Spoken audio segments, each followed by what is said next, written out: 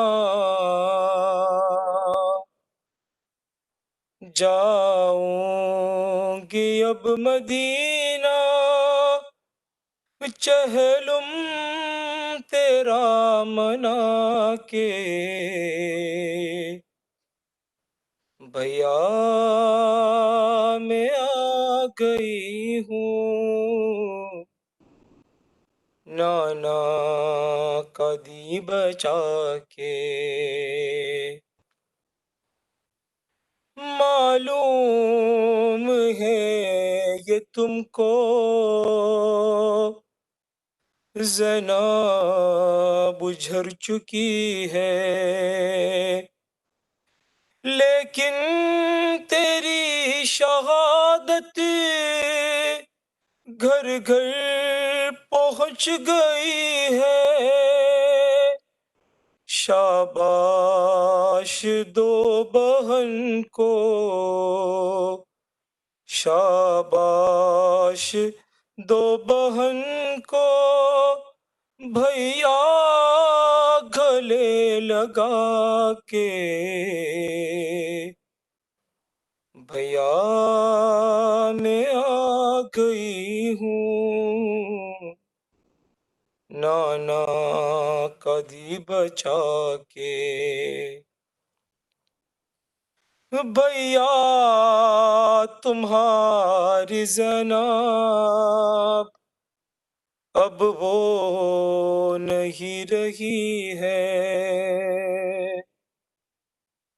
بھیا تمہاری زینب اب وہ نہیں رہی ہے، پہچان لوگے مجھ کو، حالت بدل گئی ہے، چلتی ہے یہ ضعیفہ، چلتی ہے یہ ضعیفہ، بھائی کمر جھکا کے، بھیا میں آ گئی ہوں، نانا کدی بچا کے، کیسے بتاؤں بھیا بازار میں جو گزری، کیسے بتاؤں بھیا بازار میں جو گزری، کہتے تھے سب کے مارو یہ ہے علی کی بیٹی، بابا کے بھی میں بدلے، بابا کے بھی میں بدلے سب آئی ہوں چکا کے، بھیا میں آ گئی ہوں، نانا کا دی بچا کے، سجاد اور باقر دیں گے گواہی میری، کھائے گے تازیانے بنتے علی نے پھر بھی، لے آئی شامیوں سے، لے آئی شامیوں سے وارث تیرے بچا کے، بھیا میں آ گئی ہوں، نانا کا دی بچا کے، امت نے تجھ پہ بھائی رونے کہا دیا ہے، جی بھر کے میں نے تیرا ماتم کہاں کیا ہے، روئے گی آج زینب، روئے گی آج زینب فرش عزا بچھا کے، بھیا میں آ گئی ہوں نانا کا دی بچا کے، یہ کہے کہ تکلم اٹھی علی کی بیٹی، ارے عباس کی لحد پر پہنچا دے مجھ کو کوئی، دکھلا دو باوفا کو، دکھلا دو باوفا کو رسی کے نیل چھا کے، بھیا میں آ گئی ہوں نانا کا دی بچا کے، جاؤں گی اب مدینہ، جاؤں گی اب مدینہ، چہلم تیرا منا کے، بھیا میں آ گئی ہوں نانا کا دی بچا کے، محمد و آل محمد صلوات۔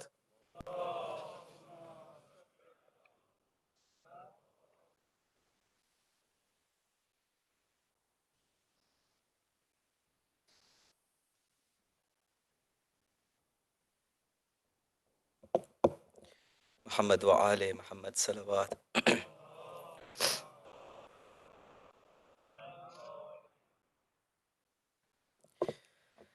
ورنہ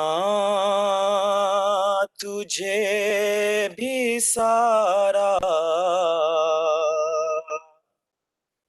ورنہ تجھے بھی سارا بھلا دے گا زمانہ، اے کربلا حسین کے غم کو نہ بھلانا، ورنہ تجھے بھی سارا بھلا دے گا زمانہ،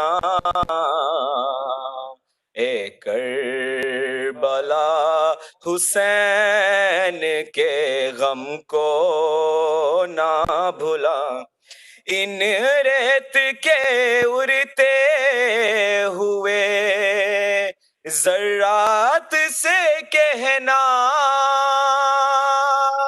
ان ریت کے اڑتے ہوئے ذرات سے کہنا،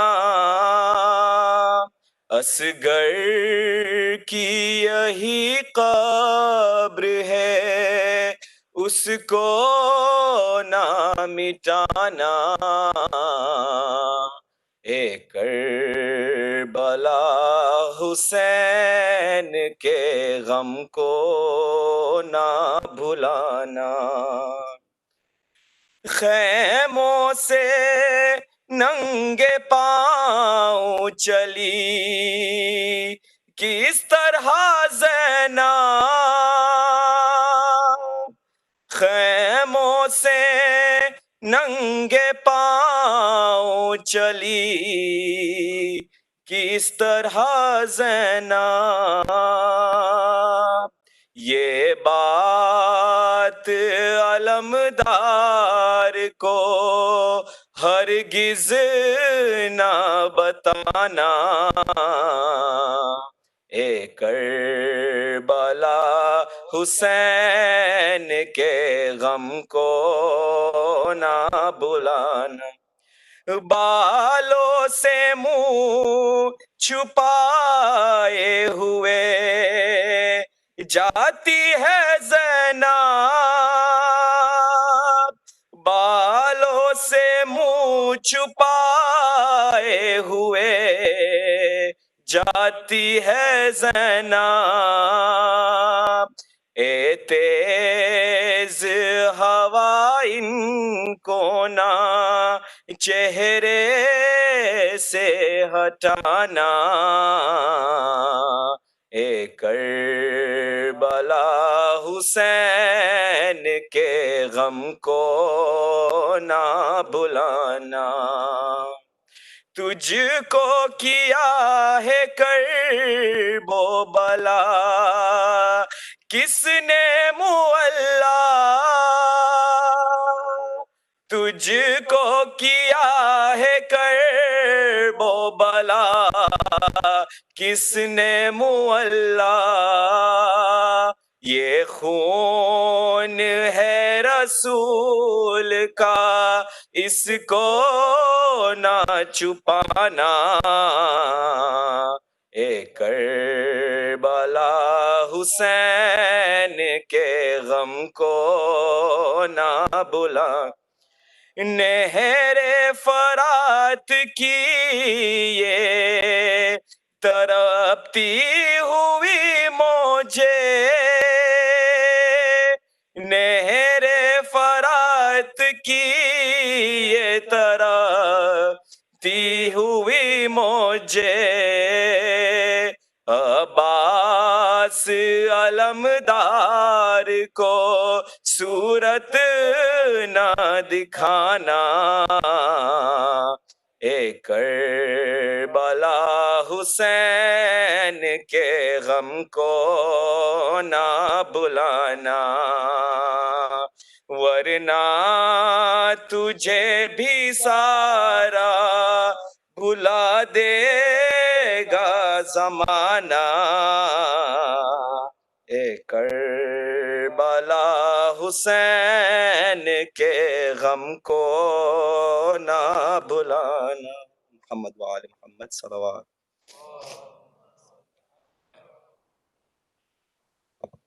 Brothers and sisters, due to the daylight savings, there's been a bit of some issues there, and inshallah Sheikh will be joining us in the next 5 minutes. In the meanwhile, I would like to request Brother Raza Bojani to present his salam with salawat ala Muhammad wa ali Muhammad.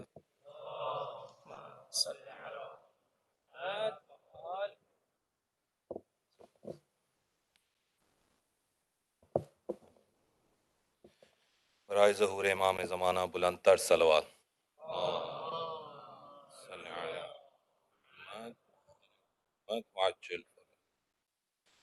شب اربعین ہے، شام کی شہزادی جب شام کے زندان سے رہا ہو کے اربعین کے دن ہی کربلا پہنچی، اس نے سب سے پہلے مولا عباس کے ساتھ کیا بات کی وہ آپ کے نظر۔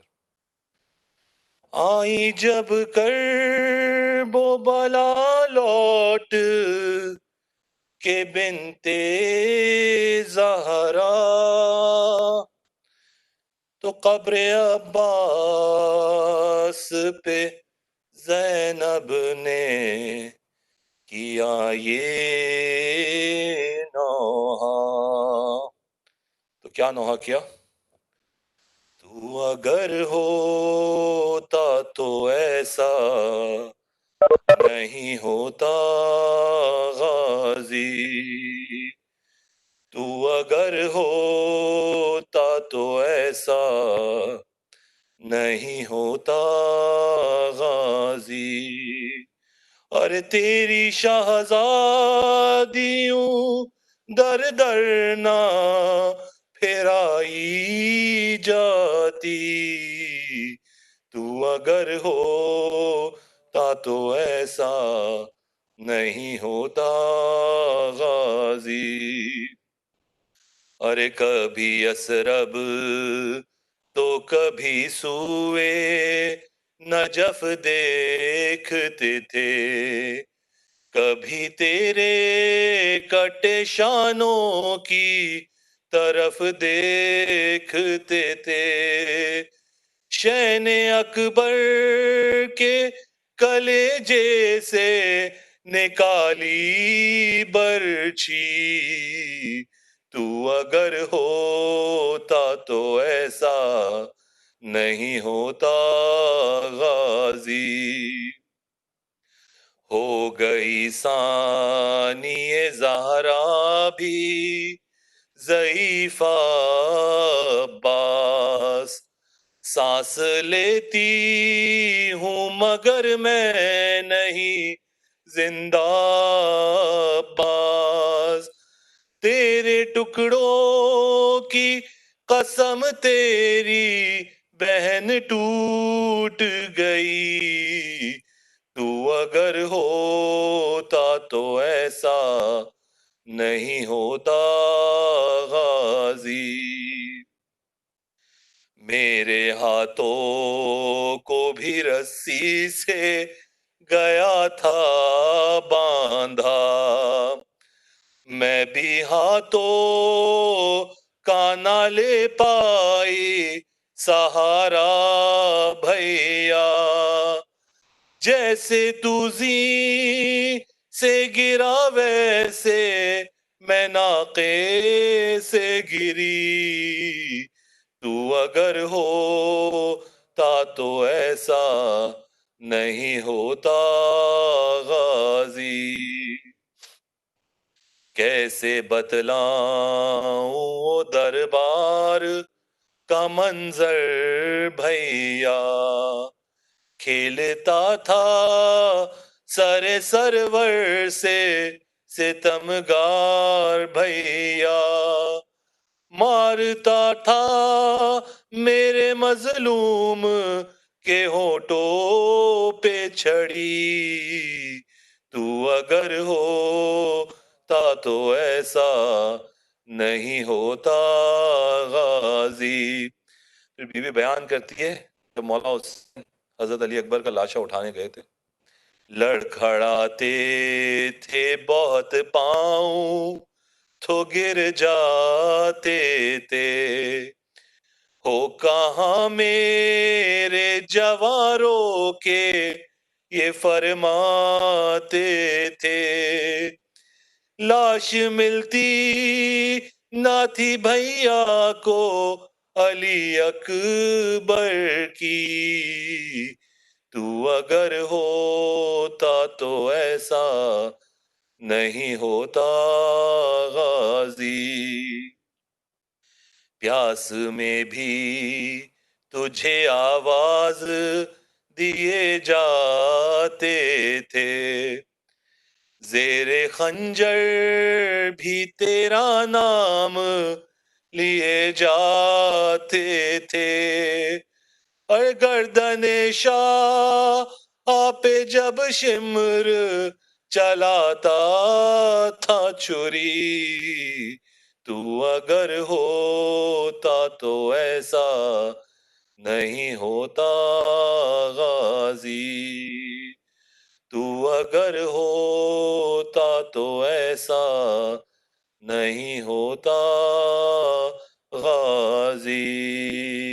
اور محمد وآل محمد صلوات.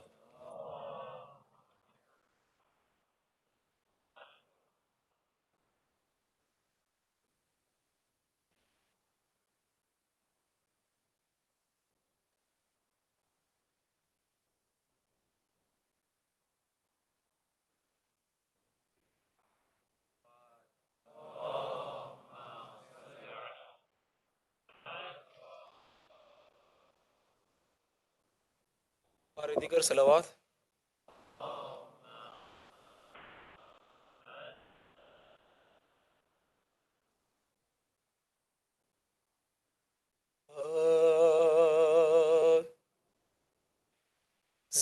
بندہ سے جب رہا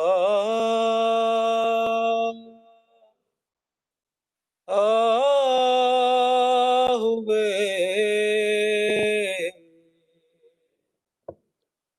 سادات کربلا تو ماں نے لپٹ کے قبر سکینہ پہ دی صدا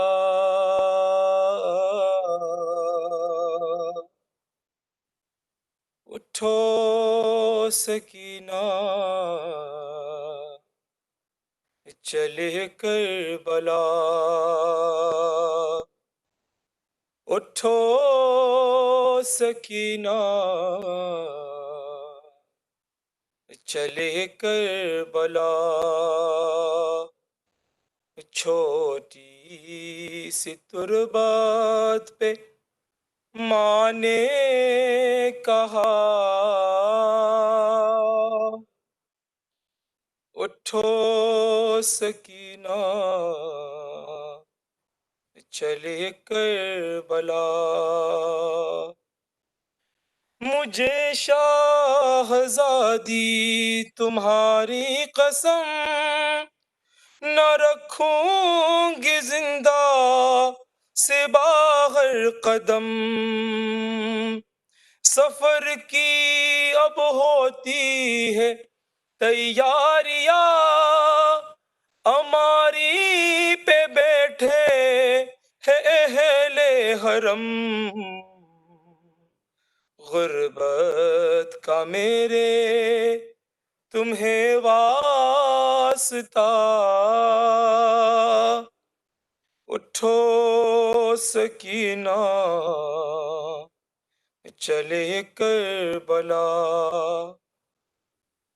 مجھے یاد اصغر کی ہے بے بسی لحد سے وہ میت نکالی گئی ارے اکیلے میں رہنے نہ دوں گی یہاں بھروسہ نہیں شامیوں کا کوئی رہتے ہیں چاروں طرف اشکیاں اٹھو سکینہ چلے کربلا وہ پہلے کے جیسے تو غربت نہیں اے بی بی ہماری وہ حالت نہیں اے تمہیں شامیوں سے ابے میری جان کفن مانگنے کی ضرورت نہیں لو مل گئی ہے تمہاری ردا اٹھو سکینہ چلے کربلا چھوٹی سی تربت پہ ماں نے کہا اٹھو سکینہ چلے کربلا محمد و آل محمد صلوات.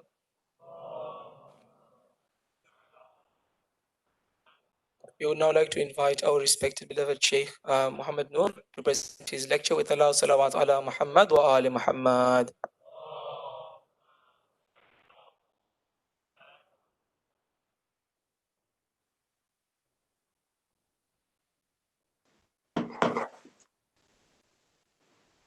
رحم الله من يقرأ الفاتحة.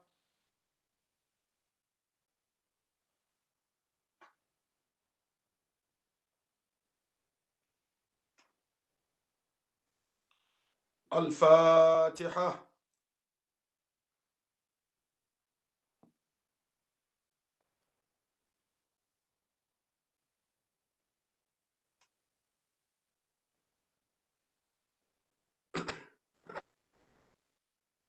صلى الله وسلم عليك يا رسول الله وعلى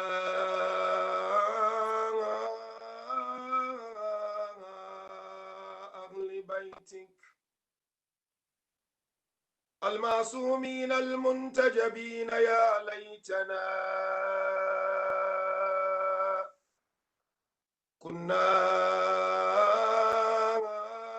معكم سادتي فنفوز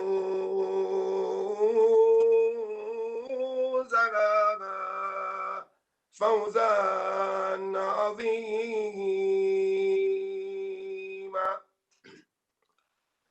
السلام عليك يا أبا عبد الله.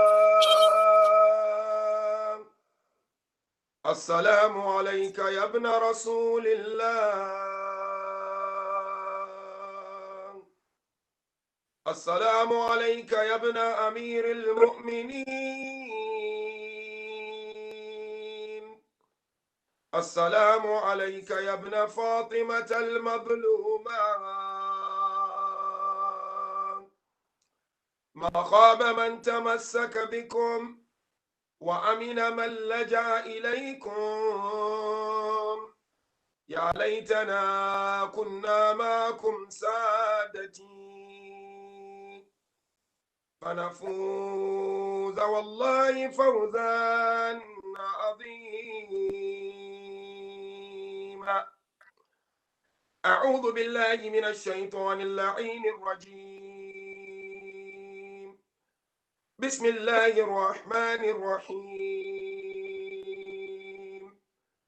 إنما يريد الله ليذهب عنكم الرجس أهل البيت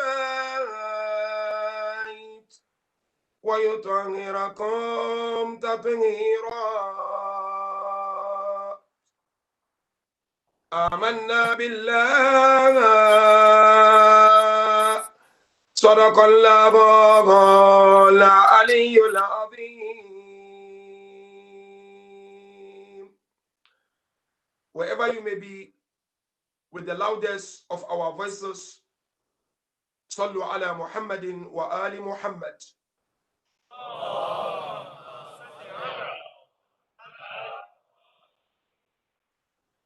For the love of Imam Sahib al-Asr wa Zaman, and for the hastening of his reappearance, with the loudest of our voices, صلوا على محمد وآل محمد.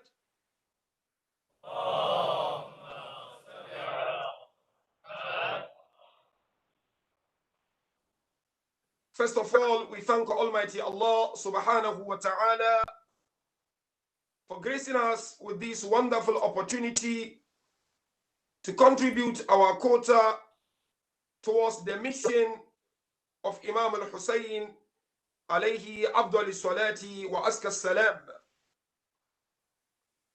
I take this opportunity first and foremost to express my heartfelt condolence to our beloved 12th Imam on the eve of the Arbaeeniyah, or the 40th of the martyrs of Karbala.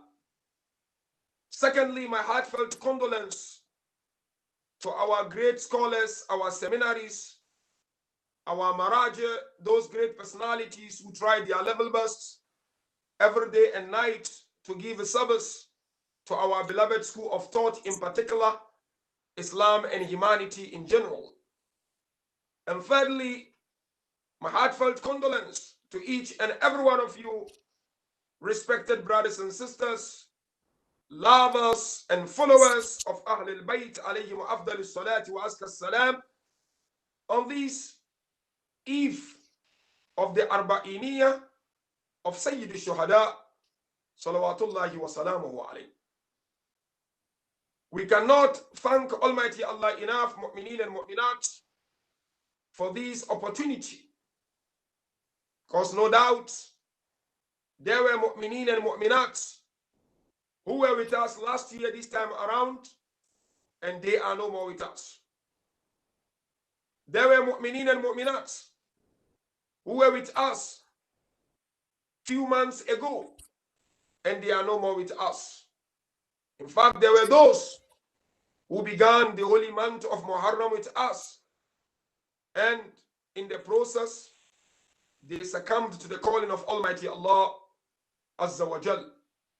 So it is indeed a blessing that I and you are alive on a night like tonight to commemorate the 40th of Matthias of Karbala.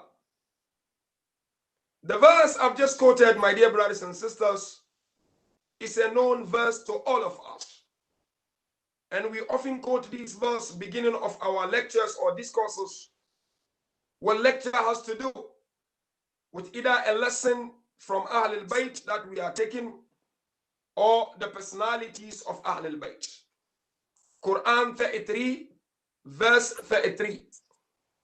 Allah Tabarak wa Ta'ala beautifully mentioned in this verse how He purified the household of our beloved Prophet with a thorough purification. Now, departing from this beautiful verse, our topic of discussion on this very, very important night is spiritual ethical values from Karbala or in Karbala. And the examination of tonight will be of the following two stages. The first stage is to examine what is a value and what's the yardstick to measure the beauty of a value. Then the last stage of my examination is to look at some of the traces of ethical values in Karbala and in the camp of Abu Abdullah al-Husayn alayhi salam. And the entire aim and the essence of tonight's discourse is to invite myself and humbly invite each and every one of you, my beloved brothers and sisters, Azadarani Hussein, to color ourselves and paint our lives with the ethical values established by the martyrs of Karbala, because that's the essence of commemorating, that's the essence of majalis. That is the reason as to why from the beginning of the holy month of Muharram up until Safar we have majalis, because we truly want our lives to be the reflections of the values established in Karbala al-Muqaddasa. Let's begin with our humble discourse of tonight. And kindly pay attention, my dear brother and my dear sister.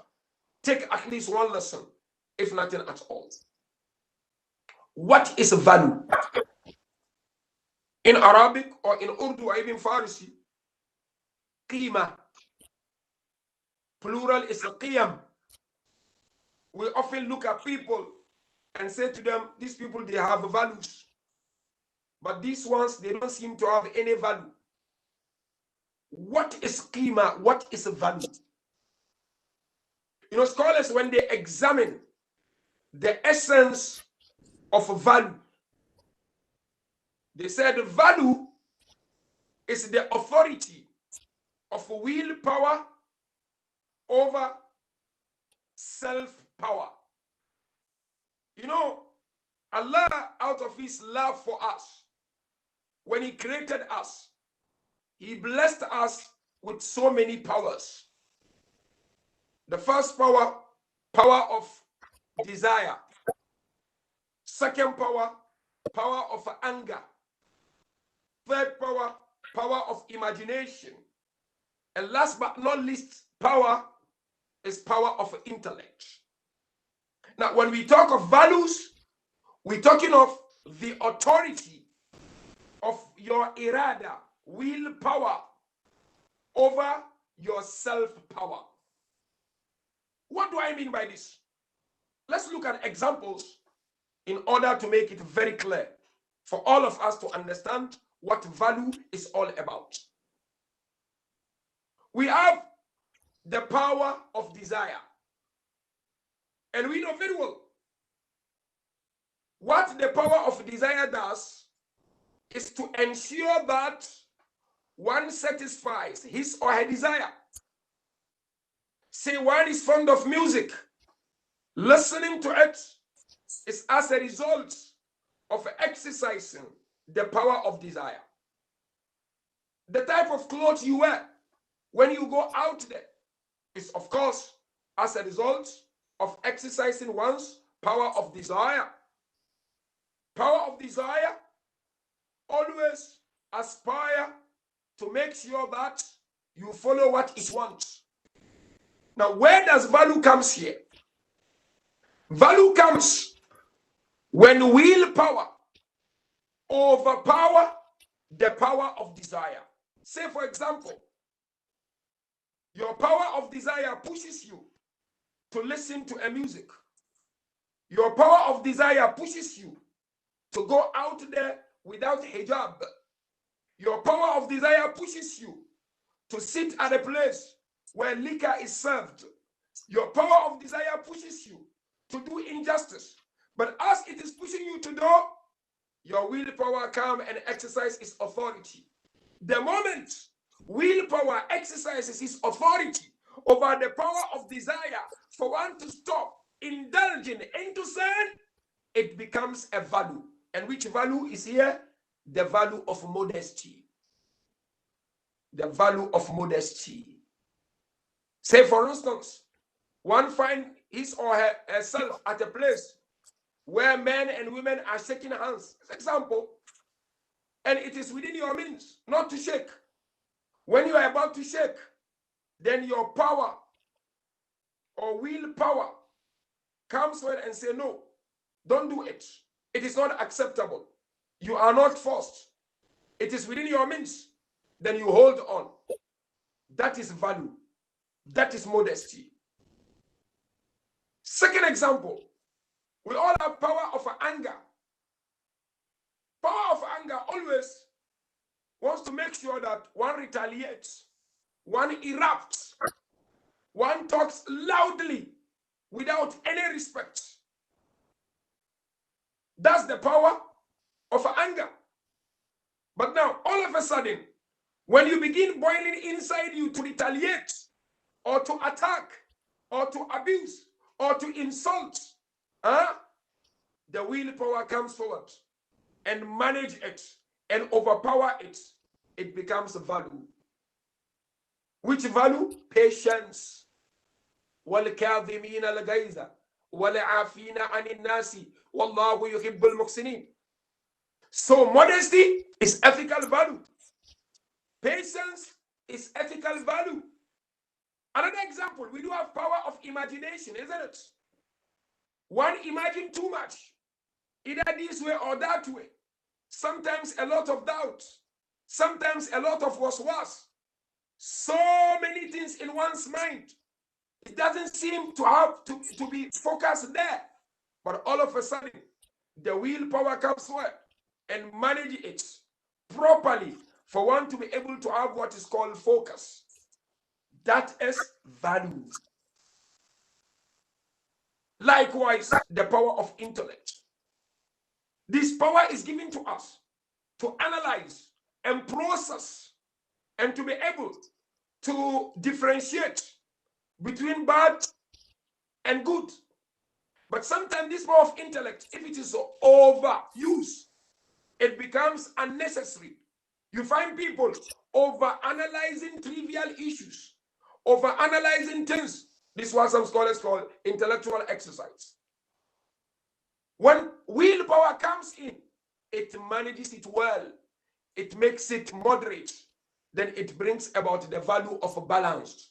You then become a balanced personality. That is what value is all about. So in short, mu'minin and mu'minat, value is the authority of willpower over self-powers.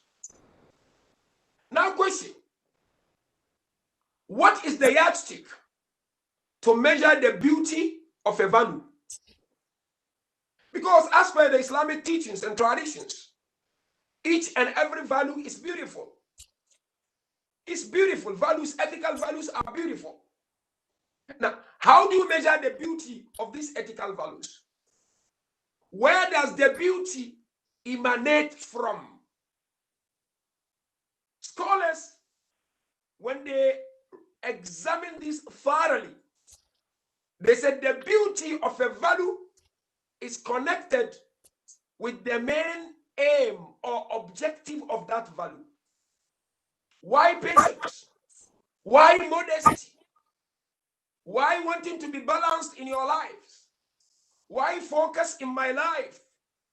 They said the beauty is connected with the aim and objective of the values. This is where Islam really expounded beautifully to say then, what are the aims of our ethical values in life? There are three opinions as to what constitutes aims and objectives of values. And understanding these aims and objectives, my dear brothers and sisters, will make us appreciate the ethical values we have. And in fact, it will inspire us to do more to achieve the highest level of ethical values. The first opinion as to what constitutes aim or objective of ethical values is that scholars mention it is al-ittijahul insani. It is human view.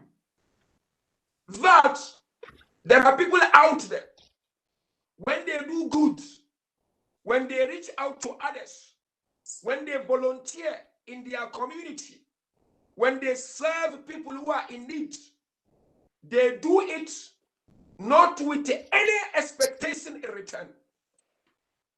They do it because we are human beings and they are human beings, and I have to serve my fellow human beings.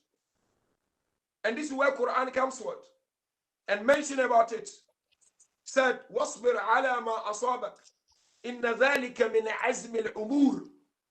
That these people, when they do it, they suffer pains, but they don't bother about the pain because they are patient. So the first reason as to why we have ethical values out there is because we want to serve humanity. And in return, we don't want anything. That's first reason. Second reason as to why we have these ethical values is that, when God created us, He provided us with so many instincts. The highest instinct in us is instinct of love for self. There is no one who does not love him or herself. We all love ourselves. We want to expand in our lives. We want to progress. We want to be prosperous. We want to achieve more in our businesses, in our studies. We want to excel and excel and excel. There is no one who does not love him or herself. Now, as a result of this instinct of a hubb that or love for oneself, scholars said, second group are those when they do things out there, when they demonstrate and display ethical values, they do it because they expect a reward from Allah on the day of Qiyamah. They want nothing in dunya. They are doing it because they know on the day of Qiyamah they will get something from Almighty Allah subhanahu wa ta'ala. This is what scholars call al-ittijahu ta'widi. They know these ethical values they have, it will be transformed into reward, into mansions on the day of Qiyamah for them. Look at what Allah Tabaraka wa ta'ala mentioned in glorious Quran. Very, very beautiful. He said, Inna Allah ashtara min al-mu'minina anfusahum wa amwalahum bi anna lahum al-jannata. He said, indeed, Allah bought from believers their souls, and that heaven will be there for them. Look at this ayah. Normally in transaction, if you look at our fiqh, and even in economics, you need at least 3 factors. You need a buyer, you need a seller, and then you need a commodity. Now, the buyer here is who? Is Allah. And the seller is mu'min. And the commodity is what? Is that your ethical values? So the second group, their ethical values are as a result of seeking reward on the day of Qiyamah and not in dunya. Higher than the first group. Now let's look at the third reason, opinion as to why people have ethical values in their lives. And this is a very high opinion. They said it's simply because we are owned by Allah absolutely. And this third group, when they do something out there to anyone, they are doing it because they recognize they are absolutely owned by Allah and they own nothing. Whatever they have is not for them, it's for Allah. When they give back to community, they are not doing any favor, so they don't even deserve anything in return. First group, yes, they do it based on humanity, but they may get some fame in their lives and they may expect that fame. This third group, no, they annihilate in the love of Allah in such a way that whatever they do it for His pleasure. They don't expect anything, neither in dunya nor akhirah, because they said this word is not for me. I and what I have are all for Allah. I am just a caretaker. So when I volunteer at the center, when I volunteer in madrasa, when I go out and reach out to homeless people, when I donate to charity, when I teach someone, I know this value that I'm giving out there are owned absolutely by Allah, and Allah just chose me as a caretaker. And it doesn't mean that I am better than others, but it is just a blessing of Allah that He has given me. This third group, they realize that they are عين التعلق بالله وعين الحاجة والفقر إلى الله عز وجل. They are indeed a true manifestation of a needy to Allah, and they are absolutely connected with Allah in such a way that they know they cannot do without Almighty Allah subhanahu wa ta'ala. And if you go to Quran, you will come across verses discussing this third group. One typical verse, تبارك الذي بيده الملك وهو على كل شيء قدير. They know the mulk is in His hand. Another ayah, فسبحان الذي بيده ملكوت كل شيء وإليه ترجعون. That the malakut of everything, the kingdom, the treasure of everything, it is with Him. And again, you find another ayah, beautiful ayah, that these are the people, whatever happens to them, they return back to Allah. Inna lillah wa inna ilayhi raji'un. And this third group, they are indeed those who are closer to Almighty Allah subhanahu wa ta'ala. This is the first stage of my examination. Value and the beauty of value. Let's go to the last stage of the examination. Traces of ethical values in Karbala. There are so many ethical values that were in display on the 10th day of Muharram.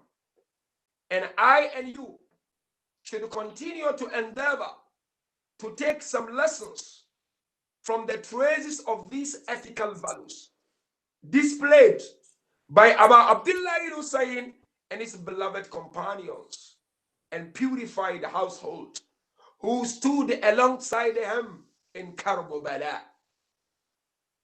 The first ethical value displayed in Karbala is al-fana'u fillahi azza wa jal. It's annihilation in Allah the Almighty. You know, a true servant of Allah, goes through three major stages in his way of connecting with Almighty Allah subhanahu wa ta'ala. What is the first way, first stage? Kindly pay attention, my dear brothers and sisters, I beg you. The first stage is the stage of as-sikatu billah. A seeker of truth who is yearning the presence of Allah. His first stage of embarking on that beautiful journey towards Allah is the stage of trust in Allah. What do I mean by trust in Allah? They believe that Allah will do nothing to them but khair and nothing else. Whatever happens to them, they know it's khair and nothing else. قل لن يصيبنا إلا ما كتب الله لنا وهو مولانا هو على الله فليتوكل المؤمنون. Rasulullah told them, whatever happens to you, they are as a result of what are written for them by Allah.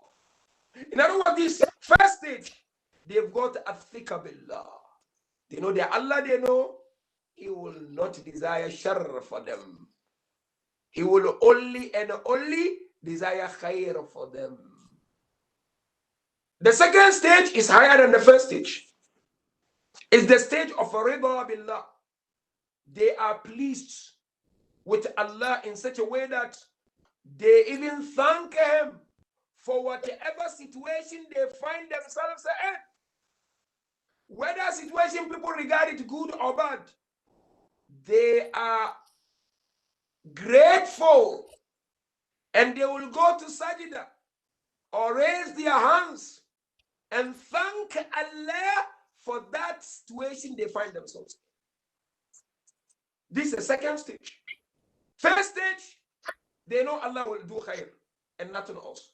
But second stage, they will chant the praises of Allah and thank Him for whatever condition or situation they find themselves in.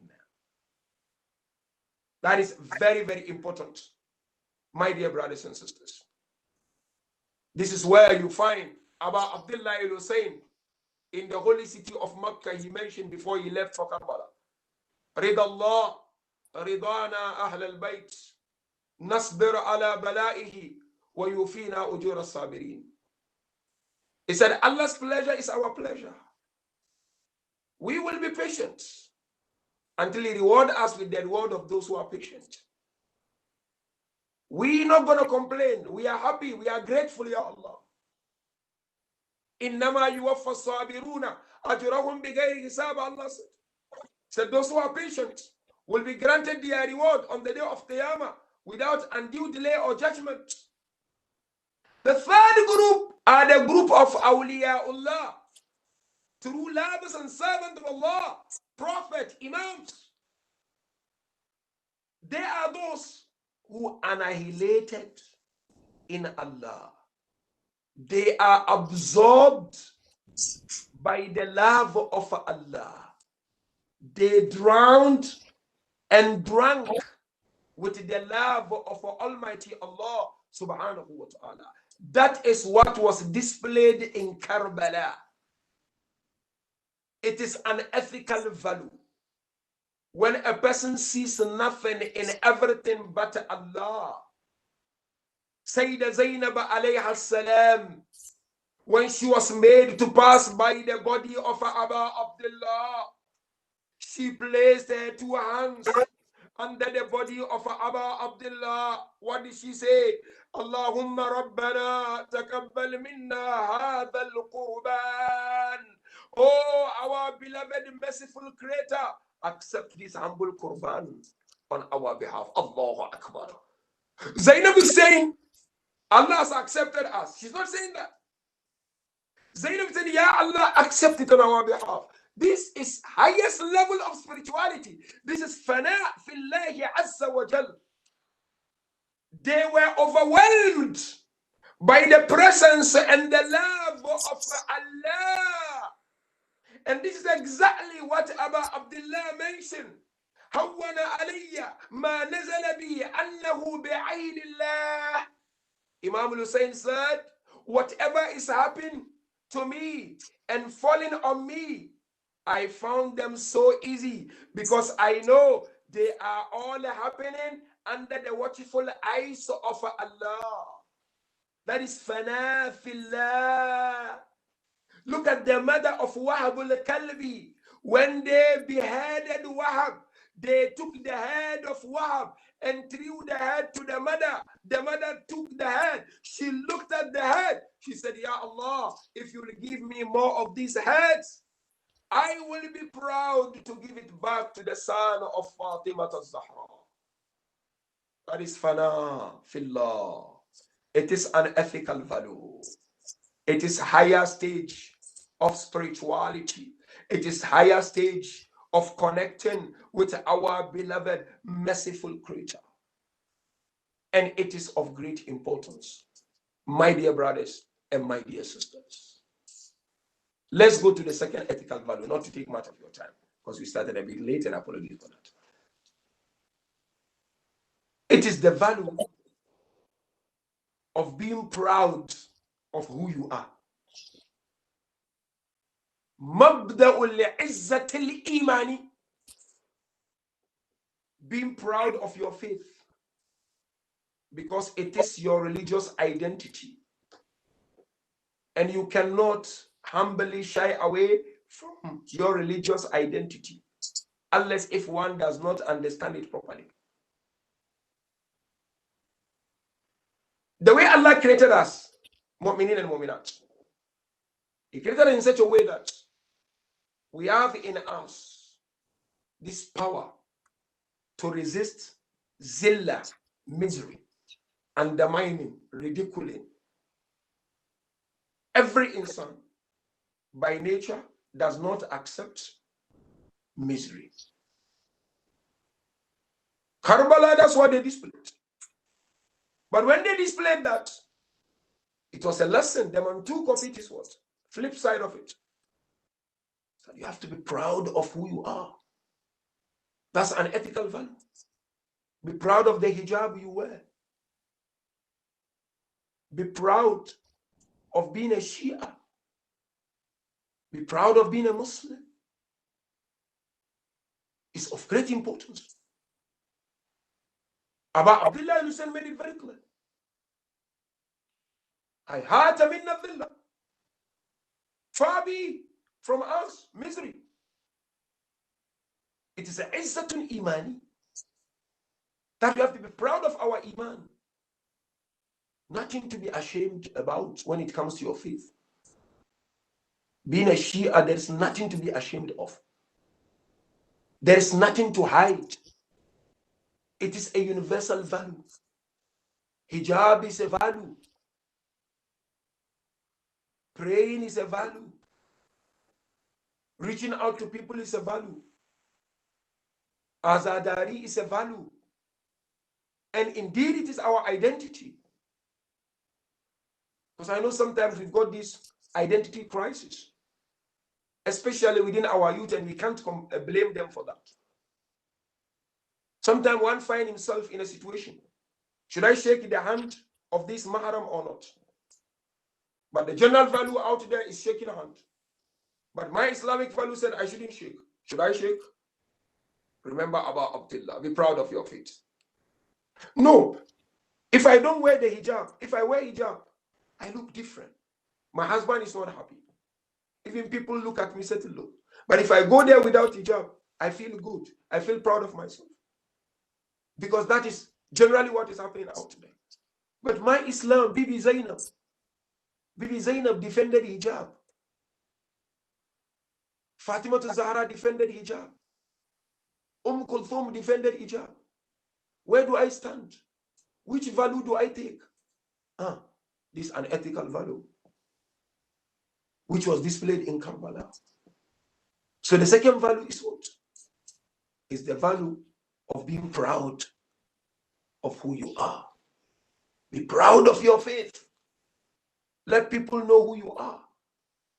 So long as you don't harm anyone, you don't undermine anyone.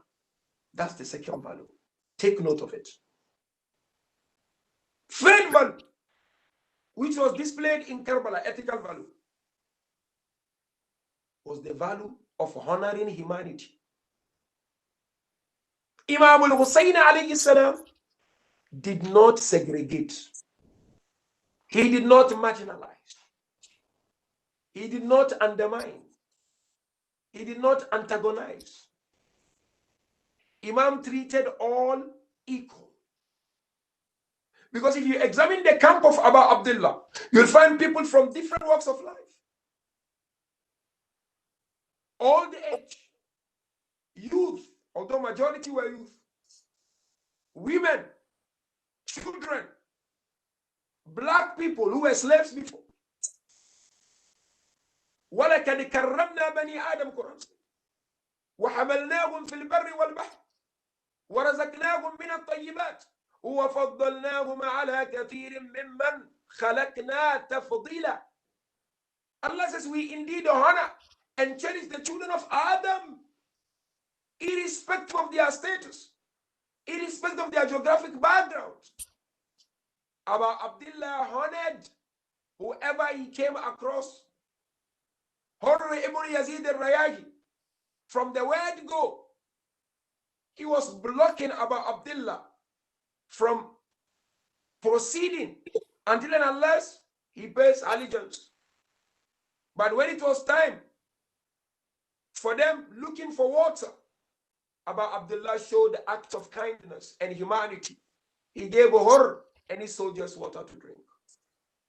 That was displayed in Karbala. And as they said, religion is what? Is to connect with the heaven and connect with earth and connect with human beings. My dear brothers and sisters, wherever you are and wherever you go, as a lover and follower of Ahl al-Bayt, you cannot settle until you display good akhlaq, as you know very well. Imam Jafar said, our Shias are those, wherever they find themselves, they become the beauty of that place through their akhlaq. That's number 3. Number 4, ethical value, which was displayed in Karbala, was ithar, altruism, which is higher than sacrifice. You know, as I mentioned earlier on, insan by nature is selfish. We love ourselves. But Islam disciplined us and provided us with solutions on how not to overlove yourself. Because sometimes one overlove himself. He said, I believe in myself. Only Allah will judge me on the day of Qiyamah. A person may be doing a haram. When his attention is drawn to, he said, no, leave it with me. Baba, you, Qiyamah is not a joke. When someone draws your attention to something you are doing wrong, appreciate it and do self-introspection. Don't say, no, leave me with Allah. My Allah knows better. No, be careful. This dunya is temporary. Now, Allah Tabarak wa Ta'ala provided us with ways and means of tackling selfishness in whatever form. Ethical selfishness, spiritual selfishness, social selfishness, personal, individual selfishness. Is what? Allah says in Quran, Innal insana la yatgha an ra'ahu istagna. He said, indeed, insan exceed the limit when he sees everything going well for him or her. People tend to exceed limits. They tend to forget God is there. They only remember when something happens. But look at the solutions that Allah provided us with in order not to allow our selfish interests to manage us completely. First solution, you know what Allah says in Quran? He says, Yamhaqullahu riba wa yurbi sadaqat. He said, Allah crush and destroy interest. But then he makes charity to grow and to blossom. Meaning when you do charity, there's a barakah. So the first solution is for charity, give to others. By giving, you are nurturing yourself not to be overwhelmed by ego and selfishness. The second solution provided by Almighty Allah subhanahu wa ta'ala is what? Is that don't just give. Give what you love the most. لا تنالوا البر حتى تنفقوا مما تحبون, isn't it? You'll not get righteousness until you give what you love the most. It is a solution higher than the first one, which is sadaqah, to try to manage ourselves not to be taken by ego and selfish interest. The third solution is even higher than the second one, which was displayed in Karbala. Altruism. إيثار ويؤثرون على أنفسهم ولو كانت بهم خصاصة. These are people, they don't just give sadaqah. They don't just give what they love the most. No. But they give. While giving is so painful for them, but they still give. ويؤثرون على أنفسهم ولو كانت بهم خصاصة. They give, although it's painful, although it's not easy, it is higher than sacrifice. That was the display in Karbala. It is an ethical value. You found the companions of Abba Abdullah Hussein alayhi salam. One after the other, they were proud to give themselves for the sake of Allah and for the sake of Islam. Although it was painful. Some were beheaded. Some lost their arms. And where? Look at it, Allahu Akbar. Allahu Akbar. True manifestation of altruism. From Abul Fadl al-Abbas, salawatullahi wa salamuhu alayhi. Wallahi in kata'tumu yamini, inni uhami abadan an dini. Wallah, if you will chop off my right hand, I will continue to defend my faith, my deen. Again, look at altruism from Abbas. He got to the water, picked up the water. Ya nafsu min ba'd al-Husayn uni wa ba'dahu kuni aw la takuni. Oh my beloved soul, will you be happy to drink from this cold water when my master Hussein will be fed from the syrup of sword? That is altruism. It was displayed in Karbala. They were all competing to pay their allegiance to our Abdullah Hussein alayhi salam. Look at that young fellow youth. His father was just martyred, and his mother gave him the armor and everything. And she said to him, go to Abu Abdullah and ask for permission. He got to Abu Abdullah. Imam will say, look at this young man. He said, oh, young man, I've not even finished sorting out the body of your father. Stay behind and look after your mother. The young man said, no, my mother said I should come. Abu Abdullah granted permission. The young man, when he went out, what did he say? Amiri Hussein wa ni'mal amir, sururun, fuadun, bashirun, nadir, Ali wa Fatima walida, wa hal ta'lamuna lahu min nadir. Young man in the battlefield was chanting, my master is Hussein. My master is the comfort of my heart. My master is a warner and the giver of good news. Ali and Fatima are the parent of my master. Is there any one of you who knows a leader better than my master? That's altruism, my dear brothers and sisters. Ithar. Crucial. Allahu Akbar. The next ethical value which was displayed in Karbala was what? Allahu Akbar. The love for death. Al-ishku bil-mawti. They had the ishq for death. Obviously, not every death is good. And we would love to live longer to serve humanity and to serve the cause of Almighty Allah. Companions of Abu Abdullah, why they wanted to die? Because they wanted to die for nothing but social justice. Why? Because women's voice were shot by the enemies. People's willpower were killed by the enemies. So there was a need for social justice. And hence, Imam al-Hussein asked Shah Qasim, why do you want to go? What is death to you? Shah Qasim said, death to me is more tasteful than honey. Aba Abdullah beautifully made it very clear. Inni la ara al-mawta illa sa'ada wa la hayata ma'a al-zalimina illa barama. He said, I see death but a success.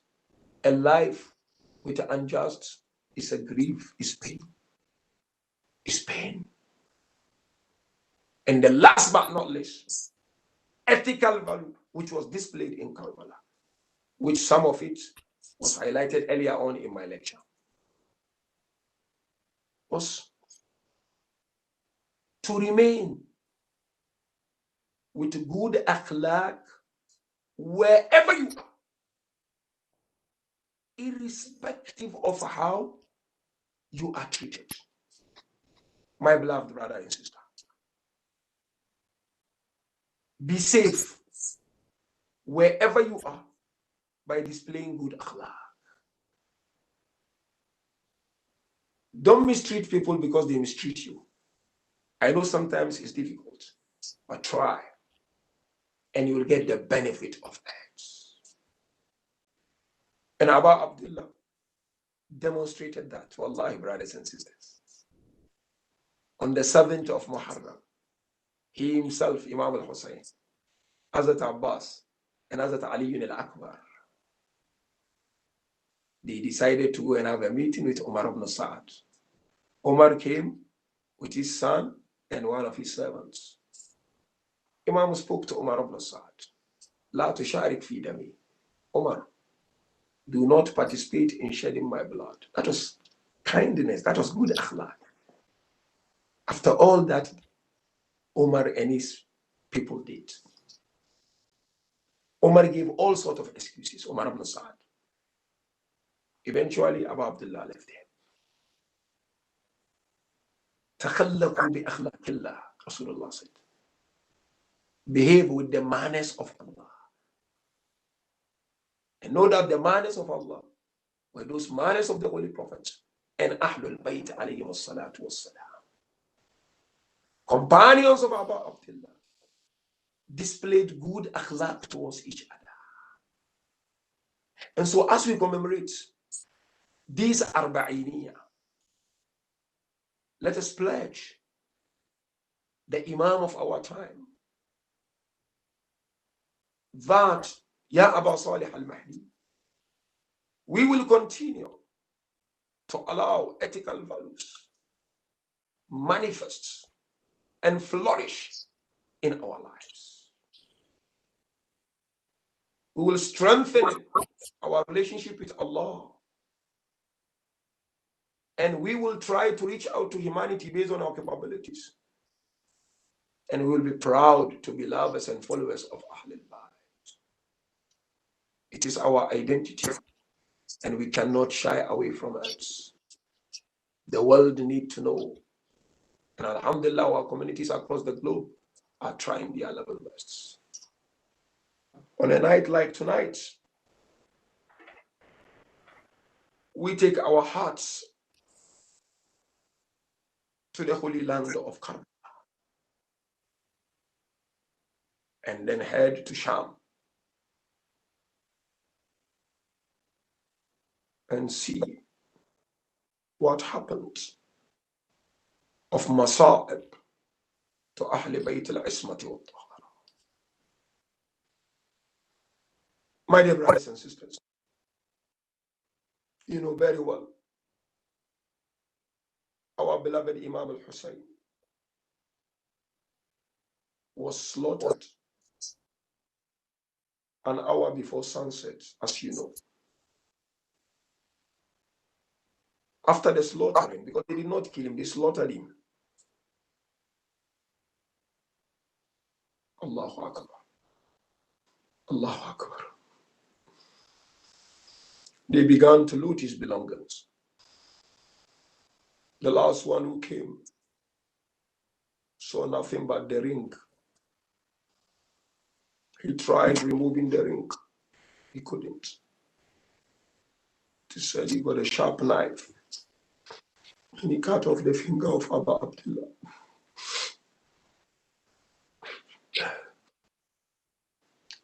As if that was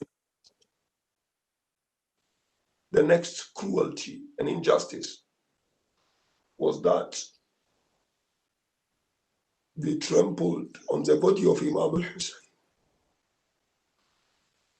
They broke each and every bone of Imam al-Hussein.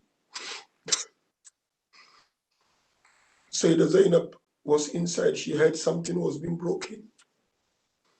She came out. She asked Imam Zain al-Abidin, what is being broken? Who is breaking bottles?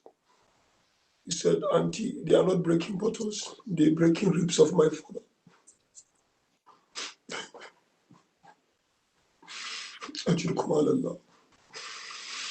As if that wasn't enough. After breaking the rib of Abu Abdullah, they bent Khaymaga, they bent the tent, they bent the camp. Allahu Akbar. And this burning of the camp was later remembered by Imam Ja'far al-Sadiq when Mansur al-Dawaniki attacked the house of Imam Ja'far with fire. Imam managed the fire. After managing, he sat one corner. He couldn't stop his tears. The companions of Imam Ja'far approached him. Oh, our beloved Imam, why can't you stop crying?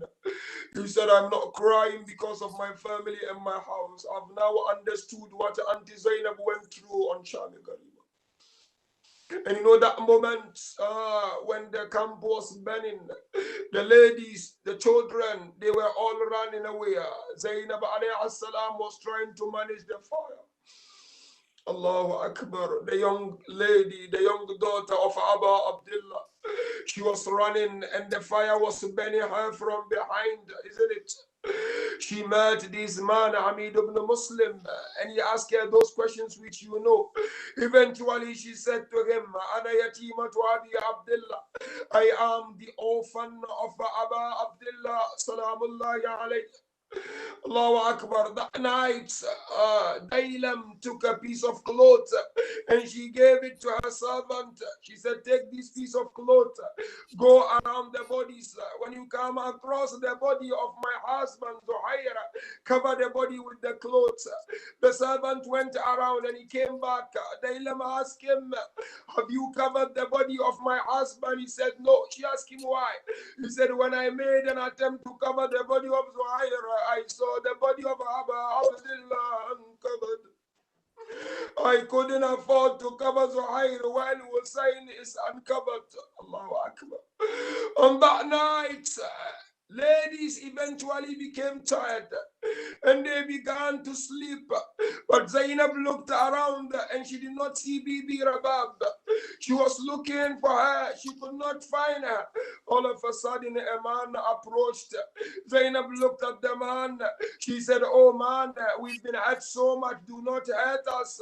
He said, no, I am from the other side, but I'm not here to hurt you. I am here to defend you, seeing what you are going through. She asked him, have you seen a lady around here?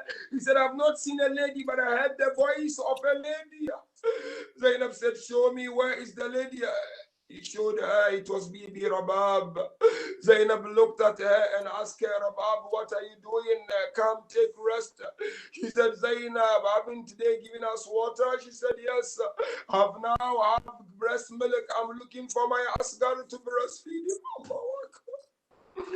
But you know, on the day of the 11th of Muharram, the enemies began to bury their loved ones, but they left the bodies of Abu Abdullah and his companions without any barrier.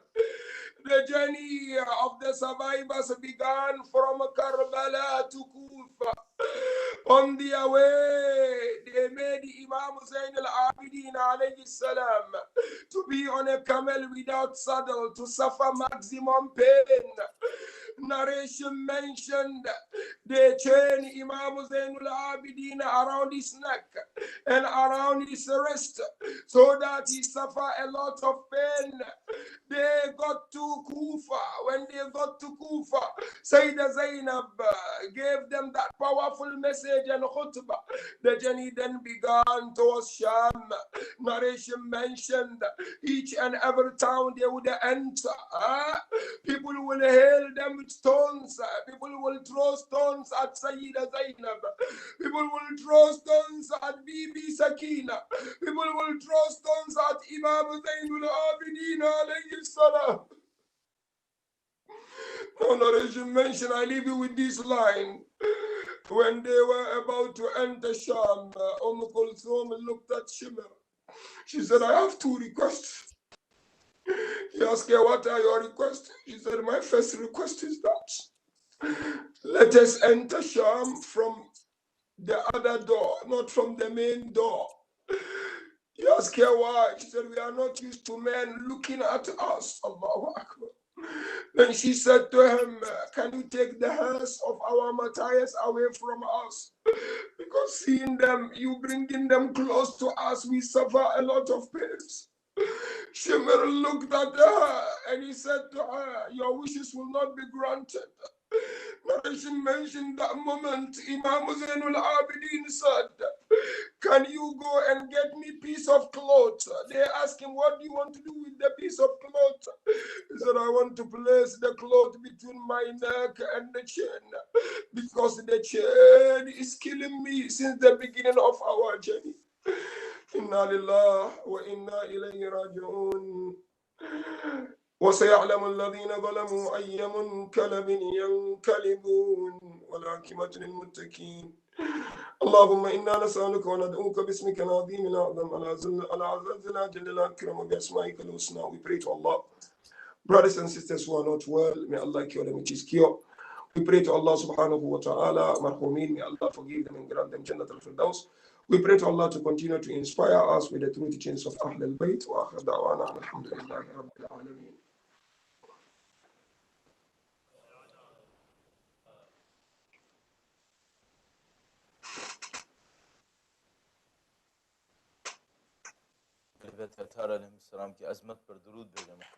محمد اللهم صل على محمد وآل محمد.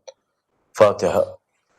بسم الله الرحمن الرحيم. الحمد لله رب العالمين الرحمن الرحيم مالك يوم الدين إياك نعبد وإياك نستعين اهدنا الصراط المستقيم صراط الذين أنعمت عليهم غير المغضوب عليهم ولا الضالين.